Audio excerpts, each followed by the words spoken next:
All right, thank you. You're live. Do Do you want a microphone, Steve Kixley? And you need to turn your microphone. Okay. All right, good morning, everybody. Welcome to the March meeting of the Camden Harbor Committee. Thank you all for coming. We did not meet last month, and I thought it was important that we do get together this month, just for a little confab. Nothing too dramatic today. I think this hopefully will be a pretty quick meeting. Let's see, before we get going, my usual spiel. This is a public meeting. Minutes will be taken, and it is being recorded on YouTube. If you have questions, comments, etc., please direct them through the chair, currently myself, and we'll try to keep things orderly and moving. We do know, before we go any further, I do know that Bruce Peel just got back quite late last night from out west, and so I don't think he is going to make it. Bruce is he's our secretary, so he normally does such a great job at taking minutes. Would anyone like to volunteer to take minutes in Bruce's absence? No. Don't look at me. He has a notepad. People who bring notepads are asking for trouble. I will say that this is likely going to be a extremely easy meeting to take minutes in. So if one were to volunteer, You're optimistic. This is a good one to take minutes for. Chit chat was had. Yeah, sort of, exactly. Anyone volunteering? Anyone at all? All right, seeing none, I'm going to try to take minutes while conducting the meeting, which is going to be interesting. So I make no promises. Good about luck. Next time's meeting. I would, Minutes. Mr. Chairperson, I would volunteer, but like I said, Yeah, you got it. I got that crew down there, so Yep. I got to leave pretty soon. No problem. All right, I will attempt to take minutes in Bruce's absence, and then he can translate my scribbles. Let's see. First, other notes. Elliot Thompson is out of town currently in much warmer climates, so he owes us a cup of coffee when he gets back. And Sophie Romana was trying to be here this morning, but has a cold and said there's no sound coming out of her mouth, so she is not able to attend this morning. All right, let's go forward then. Public input on non-agenda items. Mr. Gold, come right on up. Grab a mic if you want. You grab.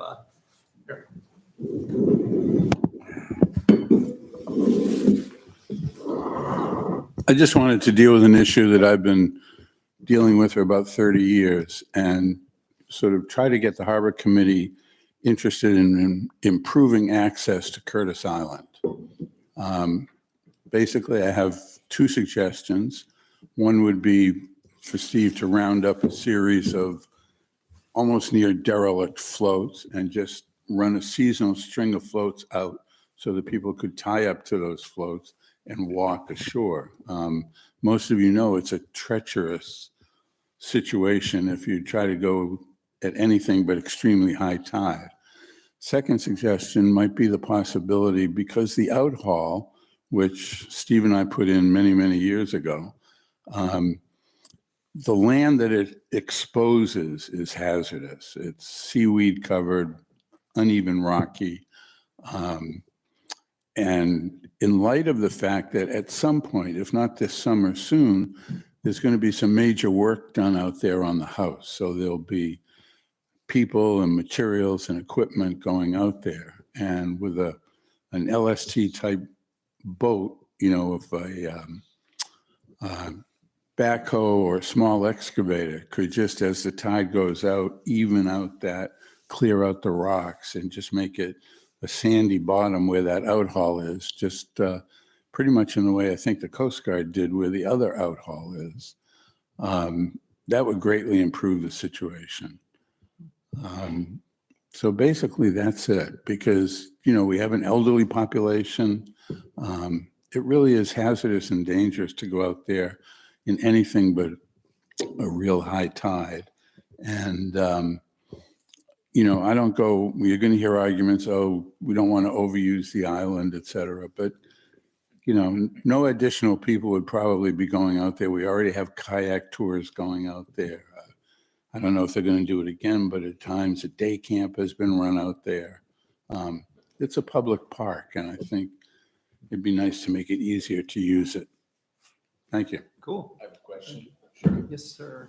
I haven't been out there in years, and I went out in essentially a good-sized rowboat. I have no memory of how I got out of the boat onto the land, but is there nowhere to pull a kayak or a boat up? Are we talking about accessing from real motorboats, or literally you couldn't get a rowboat to lay there? Well, a rowboat, a shallow draft rowboat at the right tide probably wouldn't be a problem because there's a, a fair stretch of beach.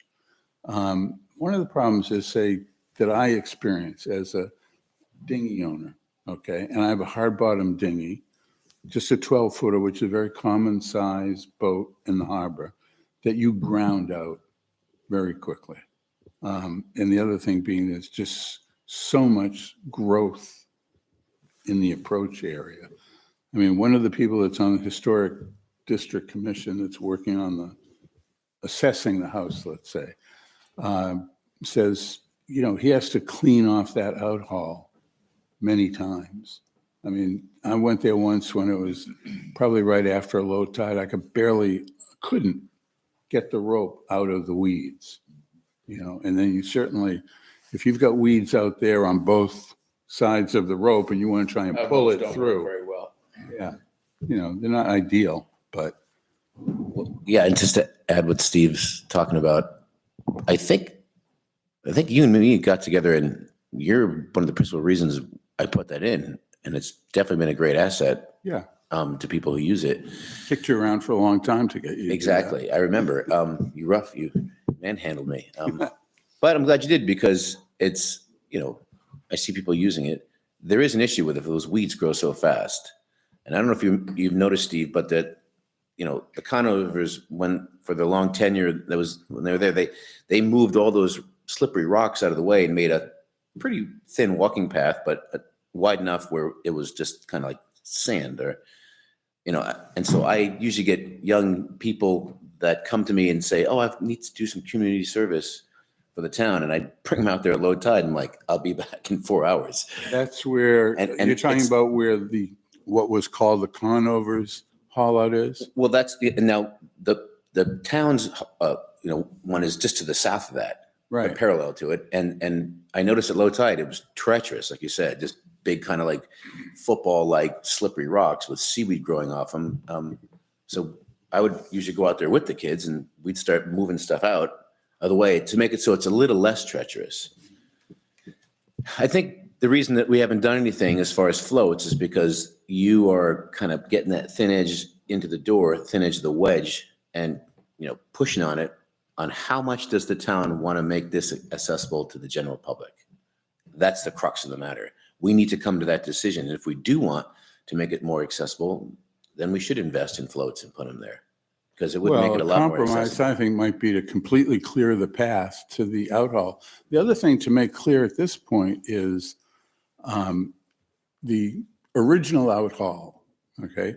Many times I've been out there and not so much the Connors, whatever the name was, but Conover. guests of theirs have said, oh, that's private. Now they're not there anymore. Is that private? No, Okay, not. fine. So clarifying, clarifying sort of access, dinghy access to Curtis Island is really what we're talking Yeah. about. You know what I mean? So I think that's a great point. Yeah, Margie. So you keep saying, Mr. Gold, I'm Margie Gross, Hi. that Curtis Island's a public park. It is. It's owned by the town, I know this, but who's in charge of maintenance of Curtis Island? I know the Conovers were gatekeepers, so to speak, but maintaining it, is it the harbor? Is it part of the harbor or is it Parks and Recs? Who does maintenance? Yeah, right now that the Conovers are gone, it's now kind of no man's land. So I think the town's looking to figure out who they can get to, or how they're going to pick someone to be the caretaker. And then again, there'll be this beautiful gray area of, is there a contract that they have with these people? I don't know. So I guess my question still links, Steve, if there's no caretaker assigned to maintain Curtis Island, who's in charge Imagine If it's a town-owned. if we public don't, park. if we don't, and I'm just spitballing here Yeah, after sure. 22 years of being harbor master. If we don't find someone to do that, it's going to fall on my department Okay, in some capacity. It already does, and which is fine. I mean, I bring people out a lot to do stuff with my boats. My crew brings people out. If there's the Christmas storm, there was a lot of damage, and I was able to go out and notice that there was a lot of shingles missing. So I brought some people out there to assess it, and we actually did a quick fix for it, so we don't get water in there.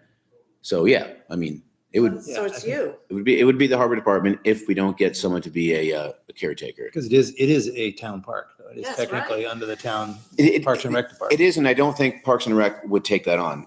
Although I could talk with Beth Ward, and I know her and I have had a couple ideas about that island over the past decade on how. I think the big thing is, and thank you, Steve, for bringing this to us, because I think it's a really good point. I think there's going to be a lot more conversation about Curtis Island. It's been a good program for quite a long time now with the Conovers, running it, keeping it safe and tidy and all of that. And as that is changing, I think that will, there's going to be a much broader discussion about Curtis Island, including the dinghy access and kayak. Well, I know access. that, right now the Historic District Commission is involved because, it needs new sills and a bunch of other stuff, and it is on the Historic District Register. So it gets more complicated. Did the Conovers, does their name come up because they had some relationship to the building and therefore kept the grounds, or literally it had nothing to do with the building, they just kept the grounds up? No, they kept the building and the They did a grounds. fair amount of work on the building over the years. And they They painted maintained it it. several times, I think, during their, I believe the town paid for materials. I think so. And then they mowed and Yeah, I and all just that. didn't know whether it was a two-pronged obligation or whether they had just one or the other side. Mhm. Awesome. Thank you, Steve. That's a great okay, one. thank you. Any other non-agenda items anybody has? Let's go to the meeting minutes from back in January. I assume that you all poured over them and wondered if anybody had any comments, changes, compliments for Bruce's fine work. Under public present, I believe that was Will Gartley that was here, not Will Dorsey. Will Dworsky- Honest mistake. Yeah. I didn't They see- go together like It's, apple and it's Oh, the Will other Dworsky half right of there. Yes, good point. Gartley and Dorsey. jelly. Okay, and do I have a motion on the minutes, please? Thank you. A second, anyone?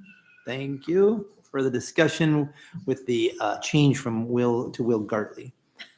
All those in favor? 1, 2, 3, 4. 4, yep. 4A. Thank you very much.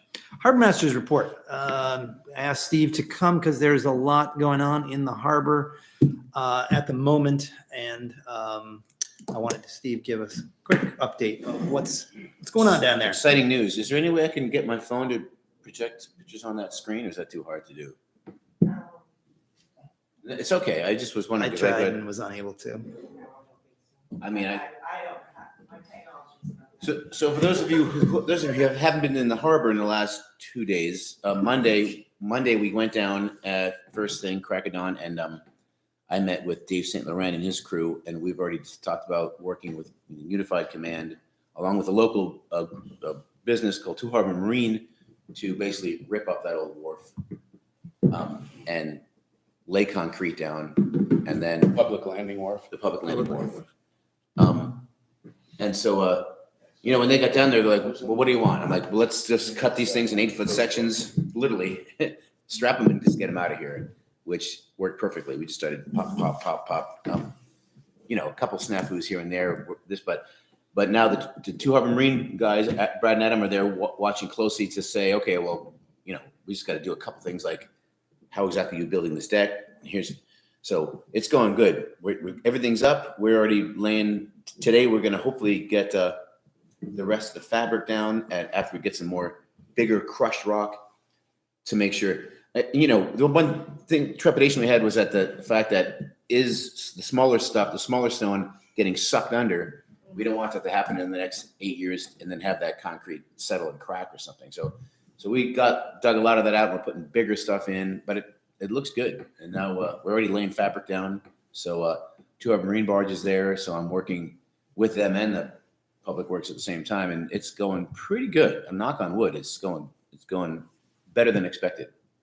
So 8 years, a figure of speech, or there's something specific about that? you know, a good question. I've had a couple meetings with Audra and Dave and Jeremy, and I'd like to say that we're going to do the big fix sooner than that. Sooner than 8 But that's years. what it was relating But to. basically, this is a bridge. The fact that the Christmas storm really wrecked this to the point where, of course, I advocated we can put more lipstick on it. We can fix it for 2-3 years. And they're like, the big project's not happening in 3 years, Steve.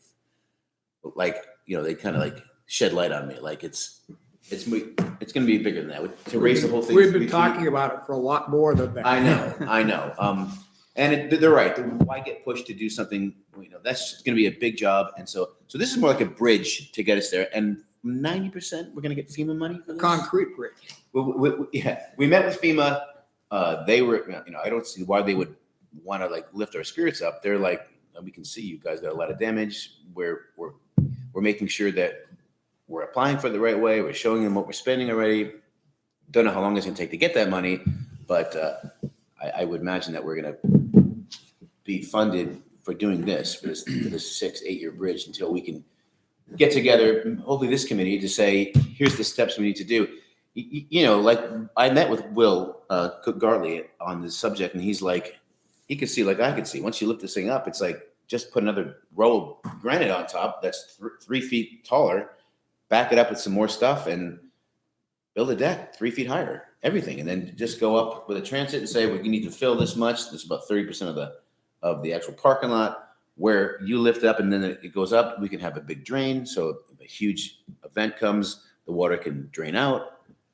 You know, it's not as In the long term, the hope is that when the new structure is there, it'll also be graded off so that it's not a series of steps up onto the wharf. The wharf and the parking lot will blend together. I think it would have to.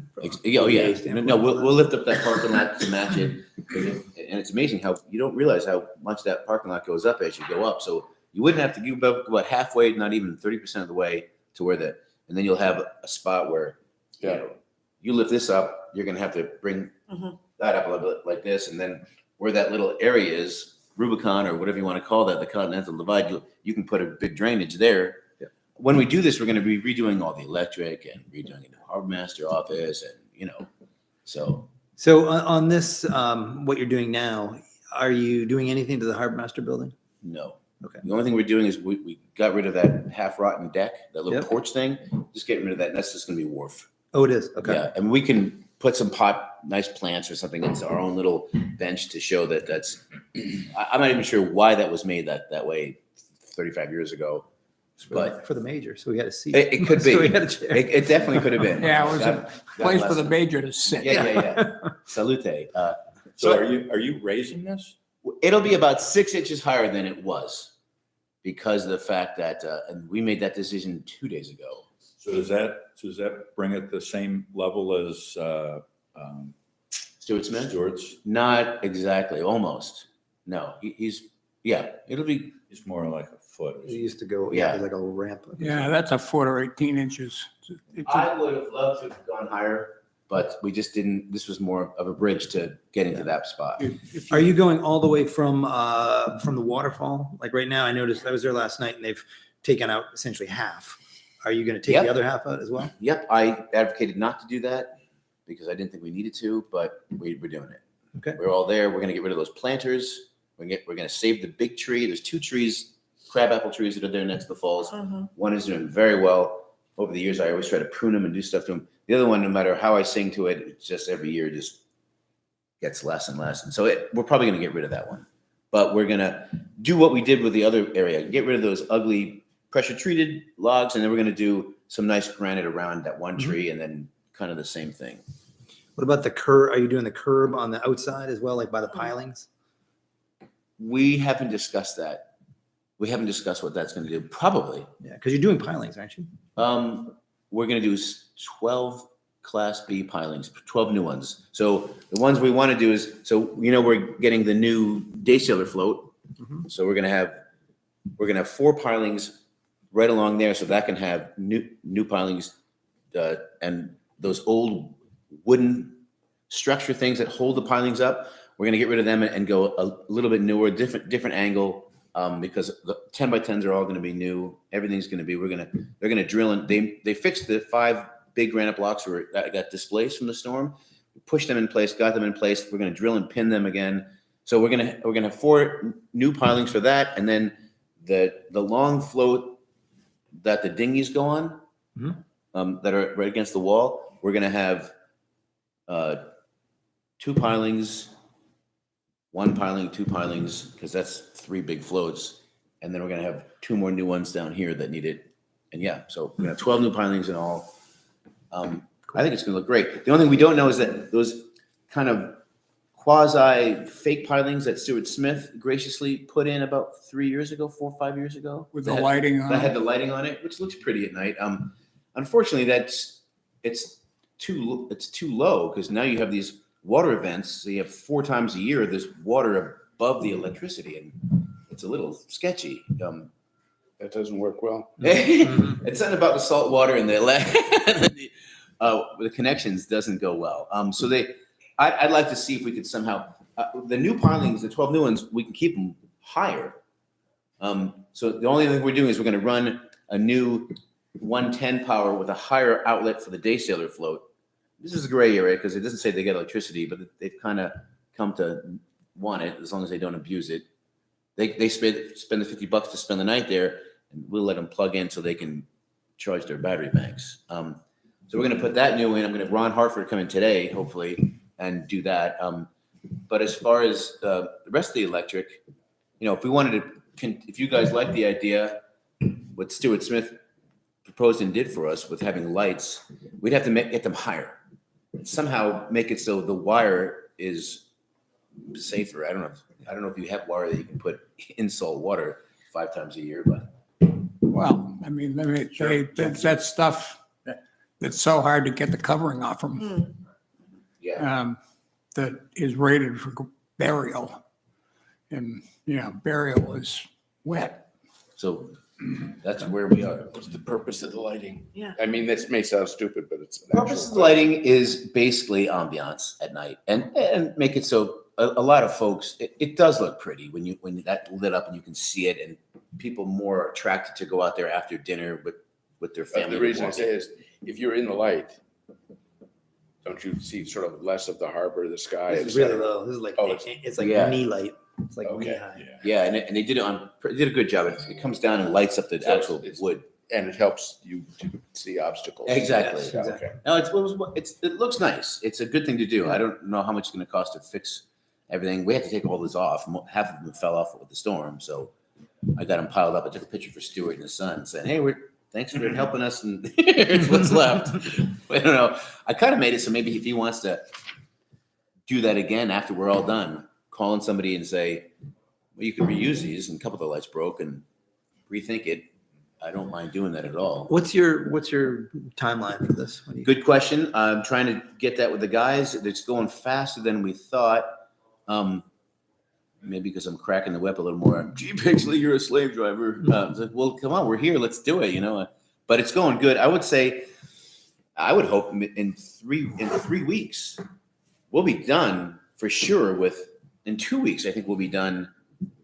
Is this real wood? With what the public works as far as the unified command with them and her, we'll be done with pouring the concrete and putting the steel in place, and having it ready for them to come start building. I would hope, and because they're already there, they're seeing what's going on. They're kind of working in conjunction with what we're doing. So, And how long do they think they're going to take to build? I would imagine it's going to take them 3 weeks to actually build the.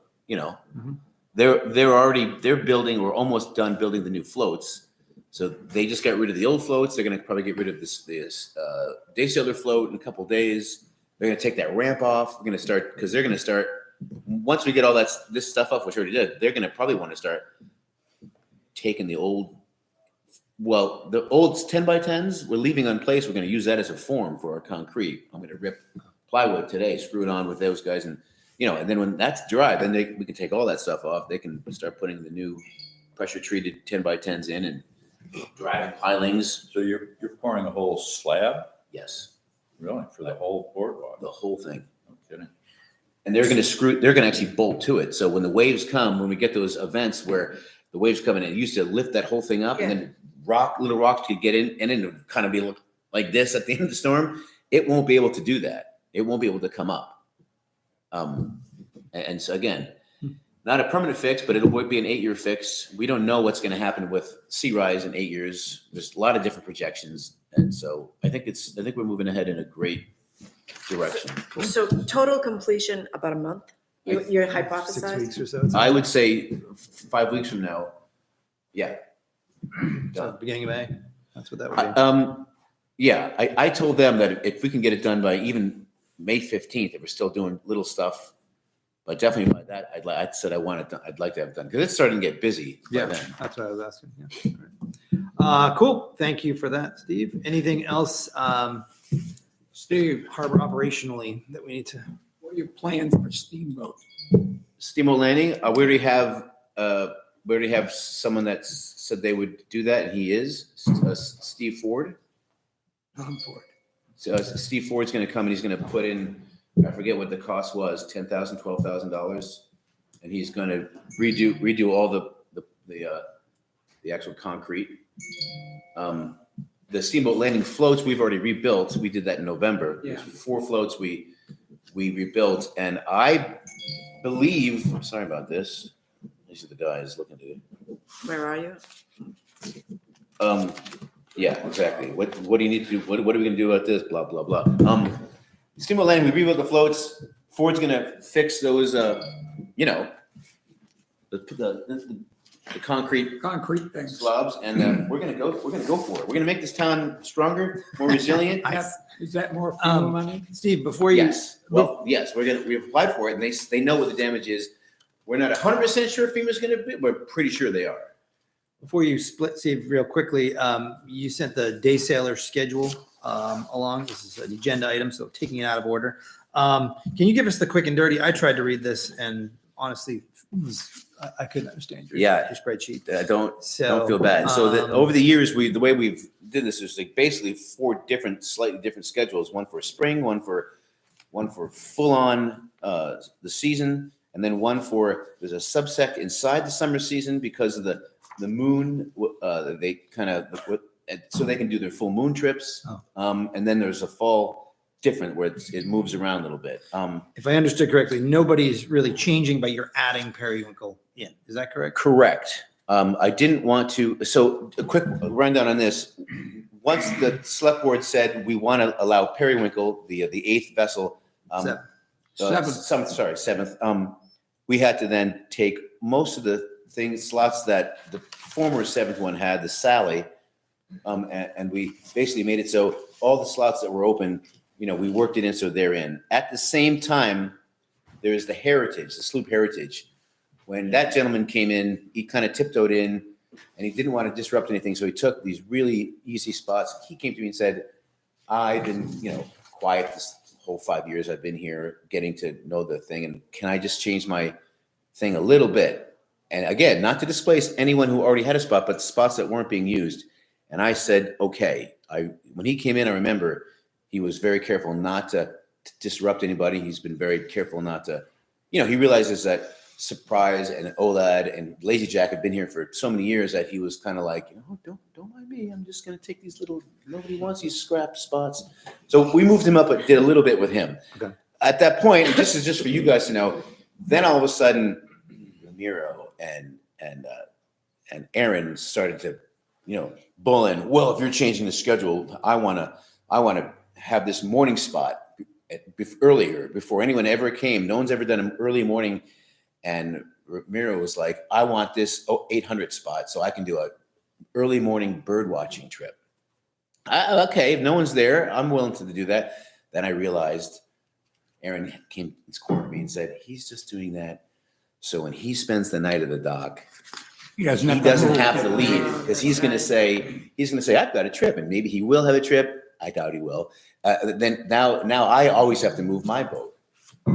So I realized it was becoming this pissing match between those two. And I wrote a letter saying, not those okay, two. guys, I'm not going to open a Pandora's This is box. for the birds. Yeah, That's for the birth. yeah, exactly.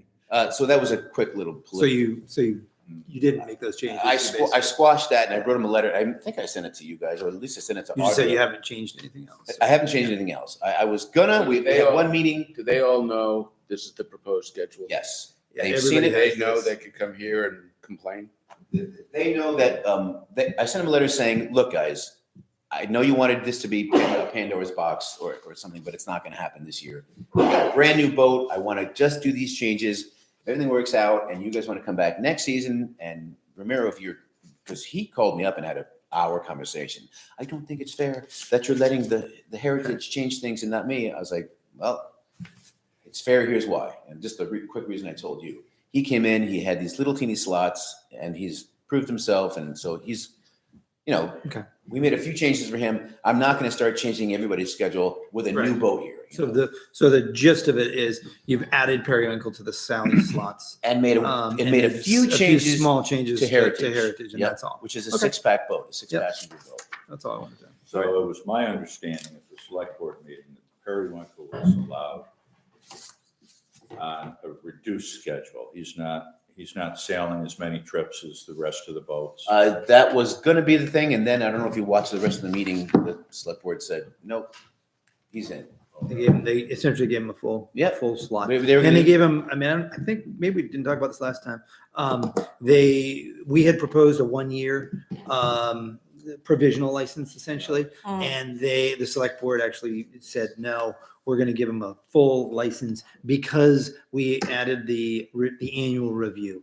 So they said. Which is we'll- in there for everybody. Which is in there for everybody, exactly. So they said at the end of year 1, we'll be looking at Steve's review and seeing how it worked. Yeah. And if it didn't work, then they do have the right to revoke that license and every other license as well. It's the same situation.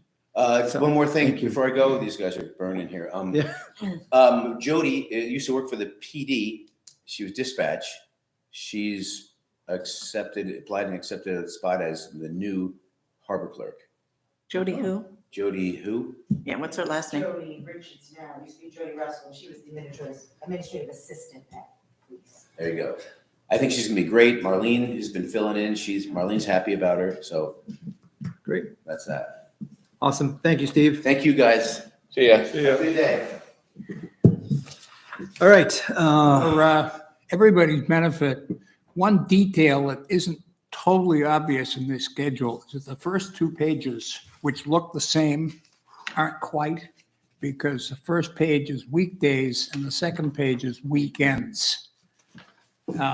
And none of the other pages distinguish between that, I don't believe. Yeah, I No. sent this around so that you guys could all have it. Like I said, I read it several times and my eyes just started spinning. I was like, I don't even understand what I'm reading. And I used to sort of do this business. It helps if Um, you've looked at it on and off forever. Yeah. So what I thought was the reason I wanted to circulate it was I thought that you guys might get questions this summer if there's, We don't have Chaos. to do anything about this. we don't have to do anything about it Okay. at 'Cause I all. was gonna say. And we shouldn't. As long as they're We happy, I can't don't do care. it. We No, can't do we anything can't do about anything. it. Follow it. This is the operation Informative. it's informative. The operation of the public landing and the schedule is all Steve. It's all staff run. And I think someone asked, well, if they have a problem, do they come to us? Actually, no. They They would go Steve. to Audra They or go the to select board. Steve and on Audra, and then we are a appeal court, if you want to call it that, an appeal board or committee. If someone doesn't like essentially the ruling that they got from the harbor master, we are the harbor master's sort of appeal, so that it can bump up. But the first, real- it goes to him. The real decision maker is the select board. Yes. We don't make any decisions, but We really, only make recommendations, am I correct? Yeah. we only make recommendations. So we're not really the appeal board, we're the wine board. Well, for Yeah, in- wide, yeah. For this, and it actually With an is H. With We an H. actually can make decisions in that case. in this case because it's in our charter, whatever you call it, we are listed as the appeals, I forget how they phrase it, but an appeals board for harbor master decisions. It's literally what it says. So We in that case- occasionally get issues surrounding people not losing floats and moorings because they didn't get their money in But- time. But in theory, they can go from us to the select board for one last shot. They could, and the select board usually says, thanks, but go away. Okay, let's see, what else? The main reasons I wanted to have this meeting today was to kind of update you guys, if you haven't already been following the rather lengthy discussions at the select board and planning board level regarding the moratorium and our recommendations. So if I can try to boil this down, what has happened is after we submitted our recommendations, which you guys have a copy of the final version, there was a couple of typos that we had to fix. So anyway, they then sent that to the planning board. The planning board had 2 hearings on it, or one that was continued. So it was a two-part hearing. There was public testimony taken, et cetera. And the planning board on, I think it's the 15th, said, okay, we're gonna send this back to the select board, sort of approving, if you will, our recommendations, but they had to add a but also saying that we think that they should have a larger discussion about piers in the outer and coastal harbor, including the possibility of having no piers at all, no new residential piers at all. I was surprised by that. I'll be perfectly honest on that. But it is what it is. So that's where that has sort of ended. It is kicked back to the select board. So our recommendations stand. They are what they are. They've gone through the planning board process. They're now with the select board. Unfortunately, last night, they were to have, it was an agenda item, which I sat through, and they did not get to it, which was to talk about, well, it was interesting. The agenda item, I can't make it happen even. It said, schedule a workshop on breakwaters and other structures in Camden Harbor. So The discussion didn't happen. and that discussion didn't happen. It was a long meeting. It was a very long meeting last night. So they just didn't get to it. However, I have had discussions with, I talked to Bob Falciani before the meeting, chairman, and also Jeremy Martin. And I don't want to speak for them because they haven't made any decisions, but I would be surprised if this goes to a June vote. Our recommendation. They're running out of time. They're running out of time. Yes. And there is a public hearing on the pier moratorium issue on April 4th. And that is at the select board level. That's to buy more, essentially to buy more time, so that instead of a June vote on amendments, it would be some November down the road. would be the next one. So on the 4th of April is the public meeting on the pier moratorium. Public hearing on the pier moratorium. Now, the reason I said that, I guess I'm going to sort of put both of these agenda items together because they sort of come together.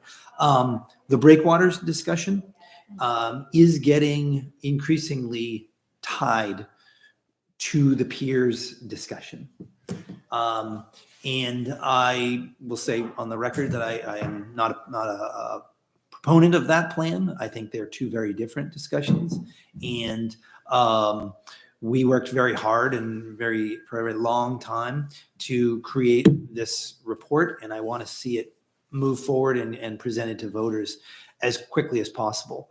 The breakwaters discussion has been talked about for 100 years. more than a century. Decades. It's Way into the very previous definition of a century. long-term project. And I am very concerned with tying a discussion of breakwater, which, believe me, I believe is a very important discussion for the town to have.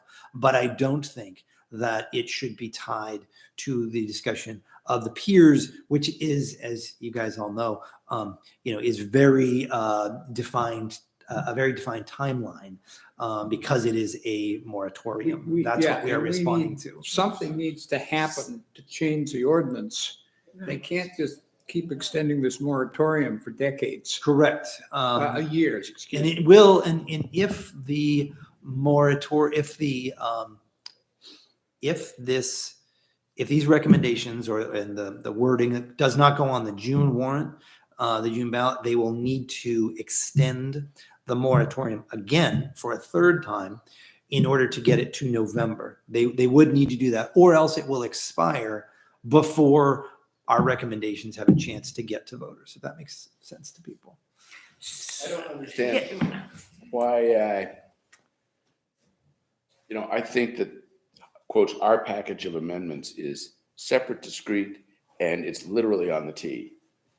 And for people to say, well, let's join that with something that involves the federal government and a study, which by definition is years out there. Will Right. probably require an act of Congress before, Right, I mean, before it the happens. two It make, just convolutes the whole issue. and you can say that the, prohibition of all peers, well, I think that's the third one, and that's quite separate and distinct also, but that doesn't have to be tied to our thing. Correct. So that's really, and I don't want to, again, I want to be careful that I don't speak for the select board. Like I said, no actions have been taken at this time.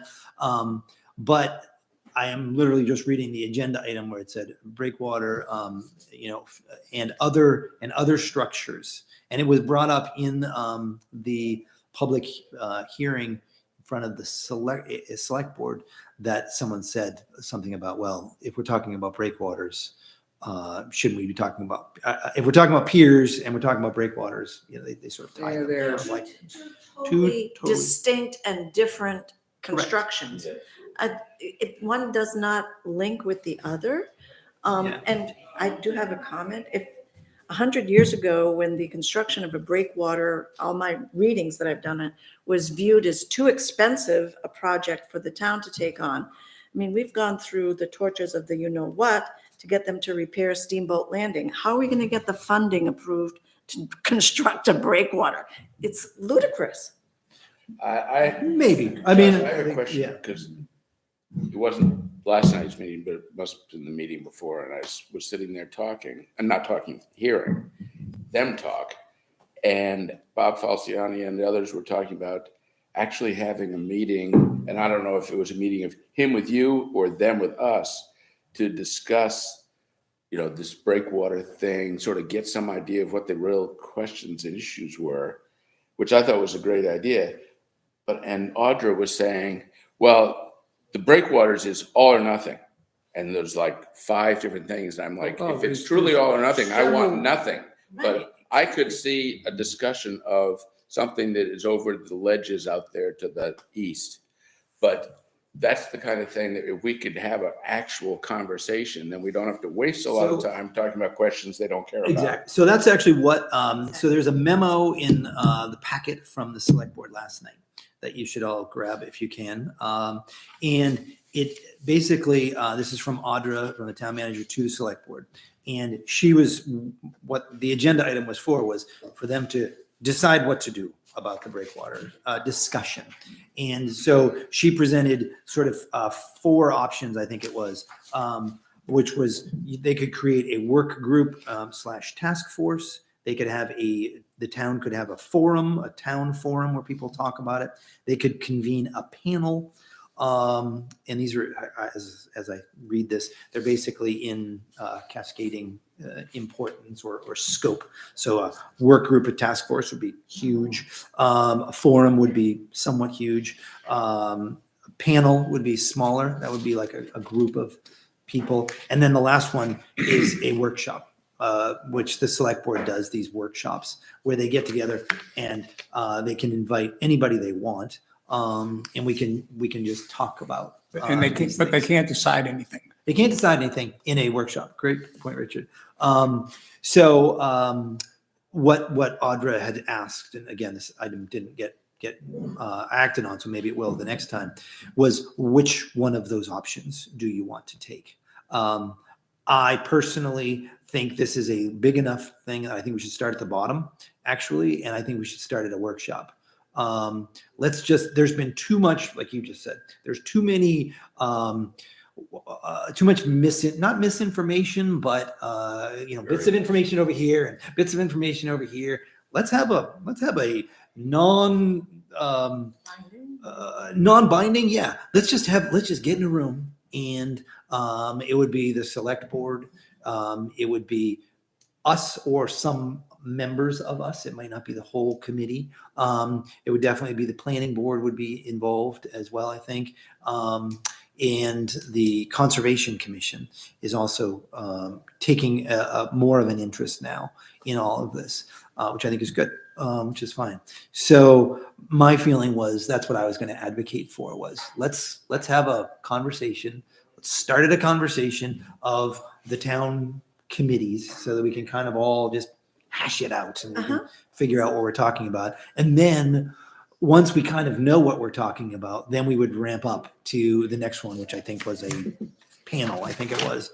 And then that would involve other people. I mean, I think the biggest thing is that the breakwaters discussion is such a long, this is such a long horizon, and it may never happen, but I'm really happy that it's now being talked about. This was talked about 15 years ago or something. And then, more recently, 50, but then more recently, in 2009 is when they started the federal interest thing, and then 2016, and now it's come back. And I think there is now an interest in having the conversation and deciding this as a town, one way or the other, not necessarily as, Was your impression, well, the same as mine, and whether Audra was accurate, this idea, it's all or nothing. You got to build every one of these, or the feds don't even want to talk to you, or could the town say, I'm making it up, half the cherry idea. pick this, Can this, and this. we adjust this whole thing, or is that just too much? Short answer is I don't know. The long answer is the town is I forget what they call it, something sponsor. It's an active participant in the project, but it would be a federal project. This, no doubt about it. It would be a purely, not a purely federal. It would be a federal project. The town would be a participant in it, and therefore would have a say in it. How much of a say? Like, could they cherry pick and say, I don't think this piece and that piece and this? I don't know the answer to that. I would expect that the town would be able to have input on that. I really do.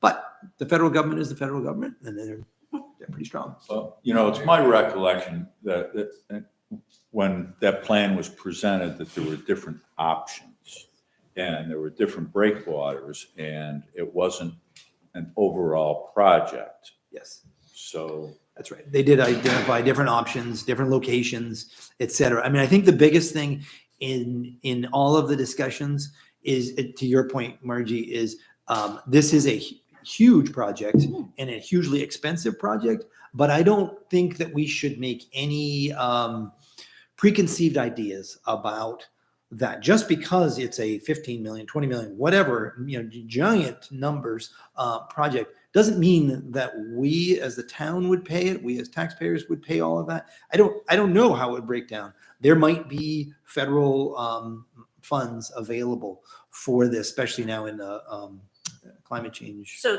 to that point, I think that your idea of starting with a workshop is beneficial so that everybody is talking apples and apples. Correct. Exactly.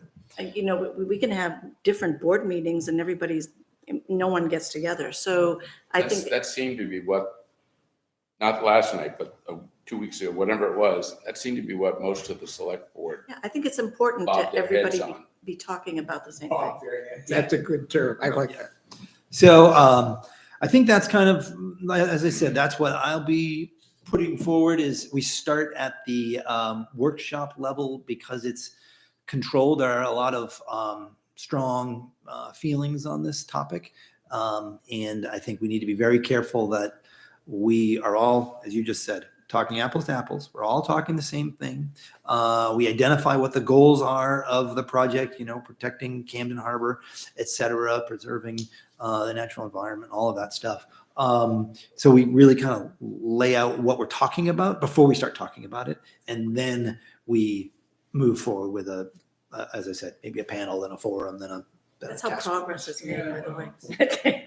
But as long as it's gradual, as long as it's incremental project with timelines, what I am worried about is because, we all met with the Army Corps in I forget when that was, 2018 or something like that, or It was 2020. what, yeah. Then we had the pandemic, so that kind of shut everything down.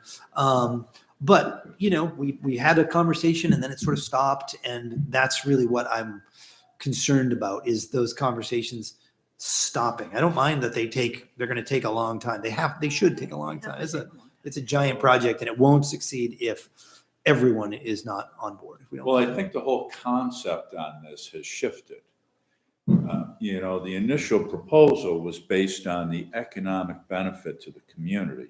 You mean the Which- breakwater? Yeah, the Okay. breakwater. And in reality, there was a lot of fluff that didn't make a whole lot of sense.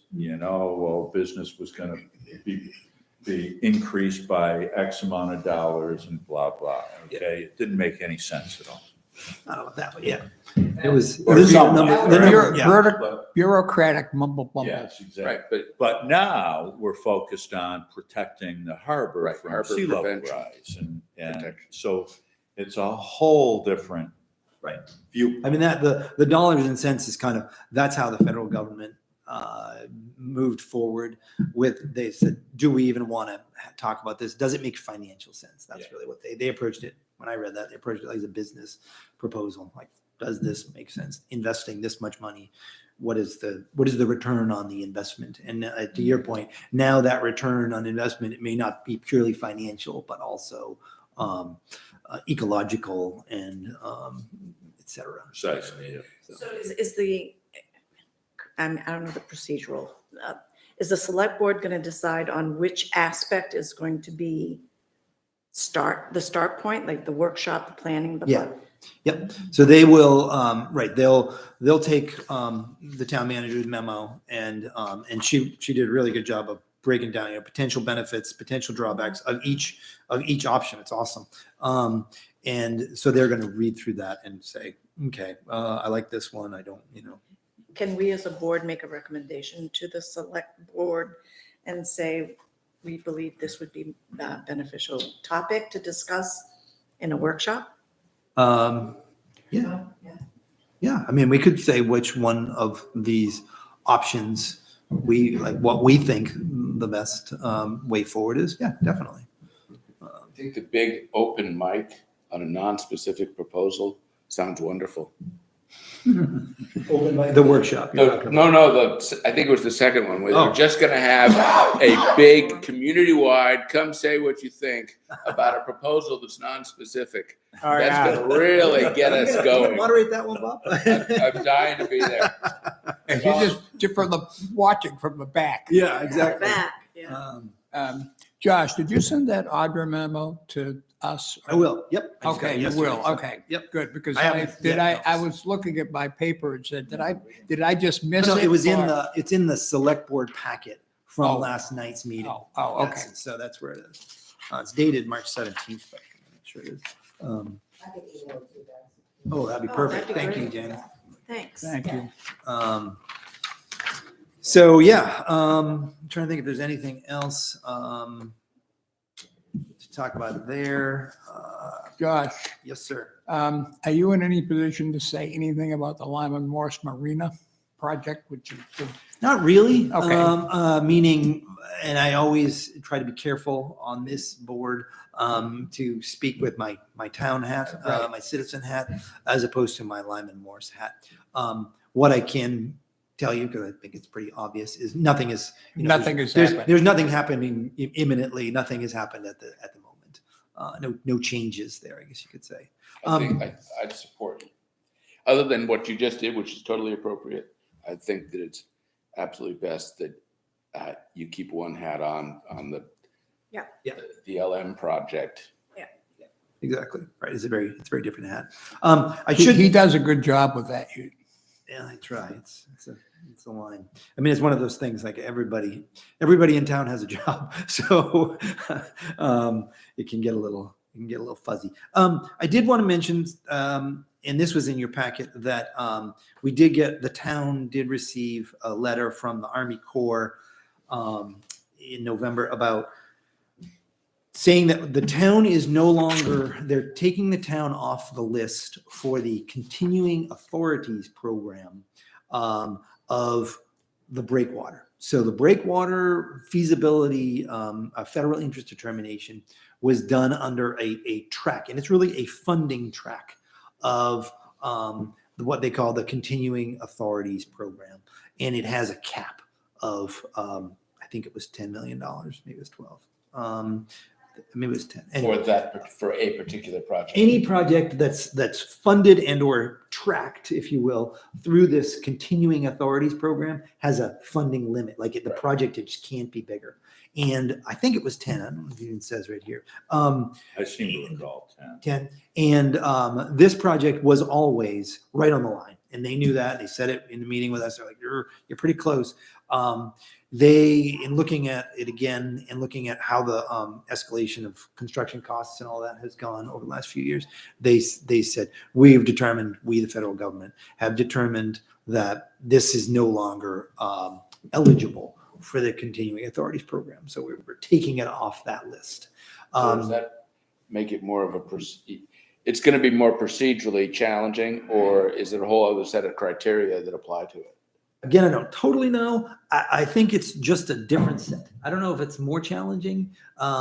It's just another. So now we would go through what they call the general investigation study instead of the federal interest determination feasibility study. So it's just another track. And my reading of this is that it's largely a funding and procedural track. So, the Army Corps has this way you can get to a project, this way you can get to a project. This is just another thing. Because again, it would be an Army Corps project. It would not be we're not going to get out there with buckets and rocks and start to build a breakwater. For all we- Going to build it. No, exactly. Exactly. For all we know, there could be a one-line item in some large 2,000-page bill that Congress passes that could change everything. Yep. And Exactly. Yeah, the federal government works in funny ways.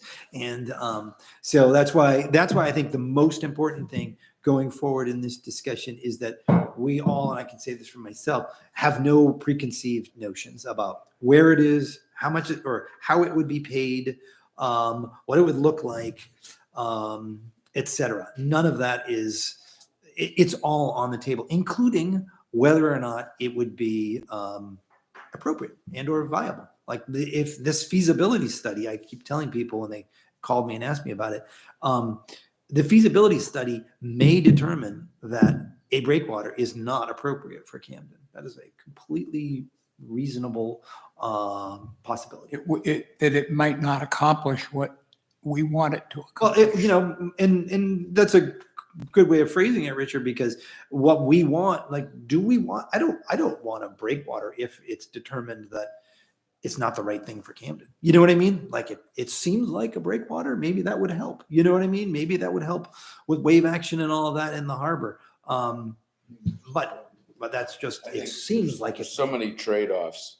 And I Yeah, keep thinking, because family there, Berkeley Marina in California, it's got, two things, and you have to putt out and go like this to get out into the bay. And then it's got all of these boats that are parked like this at docks that I don't know whether the town or they're private or whatever, but it's a totally different harbor. And so what do we, that's a dramatic example. Mhm. Do we want Camden Harbor to be converted to look like that so that we can have more boats parked in there? That's, destroying the village to save it. exactly so the feasibility study is done by the Army Corps of Engineers. correct. Okay, Correct. thanks. Yeah, they like I said, the Army Corps of Engineers sort of is in charge of the process, leads the process, and has already led the process. And so that's why that federal interest determination that they did is not sort of wasted effort by any means. And that's what the guy from the Army Corps said in his letter. He said, if you go with the general investigation thing, make sure you reference that this feasibility study, federal interest determination has already been done. So it's kind of like, even though it was for a different track, it can still be used. Well, that's my thought too. It's, we're not trying to reinvent the wheel here. We've already done the studies. We've already done some studies. Yeah. So that even puts a finer point on the idea that we believe that the pier constructions happening, not happening, and the breakwater construction happening, not happening are two totally different projects. Correct. Yep. Yeah, and I don't think that intellectually they don't. The reason that people would want to eliminate private piers is not because they're going to get destroyed in storms and then the breakwater will prevent that. It's that they don't want to give up the public domain to limited private use, and that's a philosophical question. It's not, Yeah, exactly. Cool. Well, that is pretty much all I have. Anything else? We don't need a motion to adjourn, so we are adjourned. Next meeting. Let's do the next meeting. Margie, you took more notes than you would have if I you know. were acting But see, secretary. I have to go home and get it all straight in my brain when I get there. So. Now, Mark, you at the last meeting were kind enough to say we are normally the second Wednesday of the month. Isn't that what we've always said? Okay. Which would be April 12th. That would be April 12th. Oh my, that would be my anniversary. Okay. Yes. Do we want to set April 12th as the next meeting? I'm good with it. I'm Anybody fine. else? I'm fine. Let's do it. Let's say that. I will tell you that Richard called me out on this a while ago. I'm going to say there's a pretty good chance that I will reschedule that meeting, but let's set it for now. It's my anniversary that day and I may be out of town. Well, let's make it So- another day. I mean, if it's your anniversary, let's. Oh, do it. that's all right. We'll see. Let's go Well, for it's, 12. Why don't you ask your wife? the official day was supposed to be Tuesdays. And then we moved it for Second Bob Tuesday. Hockey, didn't we? And, Yes. but is that necessary anymore? I think we Not liked in the summer. it on Wednesdays though, because it follows the select board meeting in case there was, like last night, Yeah. technically there was going to be action and then. There I are was gonna- advantages to being just after the select board. That was my rather than thought. being just before, because we can't do anything Tuesday morning that would get it to Right, them. That's right. Yeah. Let's stick with the 12th and we'll go from there. Cool. Thank you all. And I'll write up the minutes. Sorry. Now I Were you know brought up someone- Catholic or something, Charlie?